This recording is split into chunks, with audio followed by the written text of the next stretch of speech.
Hi everyone, welcome back to the Automotive Logistics and Supply Chain Red Sofa, sponsored by Unipart Logistics. I'm very pleased to be joined now by Gabriel Mair, who's leading logistics for GKN Automotive. We've just had a really great session talking about performing under pressure. And we know the supply chain continues to face disruption, whether it's weather, geopolitics, market related. What are some of the things that JKN is doing to mitigate and address these issues up front? Yeah, first of all is people. Yeah, so we have our internal expertise in place. We have the right people in place who are able then also to understand what's going on the market, who are able to talk to the customers what they need, when, and also who are able to talk then to the external providers to understand what is going on into the market. So people is key to manage such disruptions, and of course the other side is the execution itself. So to have also flexible modeling on the other side, to understand with the strategic partners what can be done when and where, and that's something what we are doing in order and also to mitigate the risk for some crisis situations. Absolutely. And are there changes you're making in your logistics network and inventory management to enable that flexibility, for example? Yeah, I mean, we have our traditional planning processes in place from the long-term planning, SNOP, it goes to the mid-term planning, to the short-term planning, MPS, final execution, and so on. So we have our planning processes in place.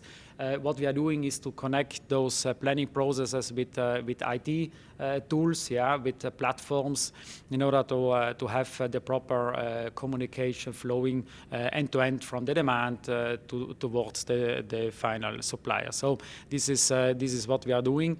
And then on the other side, with the logistics providers, we have also our transport management systems connected with them, so that they can get this proper planning well in advance, and also to be then ready when the final execution needs to happen. Yeah, and it is so critical to have these aligned because we see these changes in the market happening so fast. As a tier one supplier, are you also working more closely with your OEM customers and partners earlier in the process to address these sort of issues as well? Yeah, correct. Early involvement is key, so that we can design what is needed. So first of all, we need to understand with the customer what they need, when, where, and then we are able to design this properly. Also key is to be flexible on this side, so being able to then change to different scenarios, being able to communicate to the customer what are the different options also for them, and therefore with all of that, the flexibility is also important in terms of planning, and on the other side in terms of execution with our external service provider. So those combination is key, and early involvement, as I said anyway, this is helping later to avoid any disruptions. One thing we've also been focusing on in the panel is digitalization, whether it's data analytics, AI, visibility. What are some technology digitalization focus areas for you in logistics and supply chain planning? Yeah, definitely it's the execution itself, so that we understand transparency, that we understand what is needed, when, where, etc. As I mentioned before, and with that we need the proper data to also be able to take data-driven decisions. Yeah, so a big data is always a big statement, but at the end you need to do something with this data. So therefore this is critical for us. And then in terms of logistics providers, we have then regional, global leading platforms in place in order to then have this digitalization with then the data transparency towards the final execution. Yeah, so that we understand end-to-end where is our logistics, and also that we can take then fast decisions during the network. And finally, one of the things we've been mentioning in terms of performing under pressure, there's definitely focus on cost, being competitive, but at the same time increasing quality, investing. Do you see a contradiction here, or do they have to go together?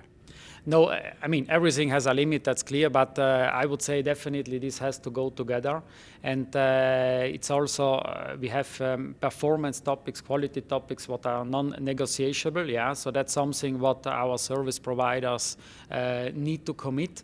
On the other side, we have the cost pressure to continuously improve and optimize also our network, and definitely this needs to go hands in hands, yeah. I would even add ESG now, what is getting in the future even more important. Yeah, so we need to have a world-in-class quality. We need to be competitive in cost, and we need to be CO2 neutral. Yeah, very soon.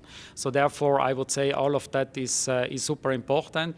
And our solution for that is to have a positive mindset and also the commitment with our service providers, so they can make sure that also they have proposals for us, they can show us what we can do better, and then also they will help us to remain competitive in this market, fulfilling our ESG target and also fulfilling our quality requirements.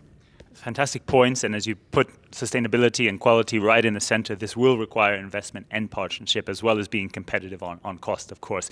Gabriel, thank you so much for sharing these insights with us and for joining us here at Automotive Logistics and Supply Chain Global. Keep up with us here on the Red Sofa, on our live blog, and on LinkedIn. We'll be bringing you many more highlights from the event. Thanks again.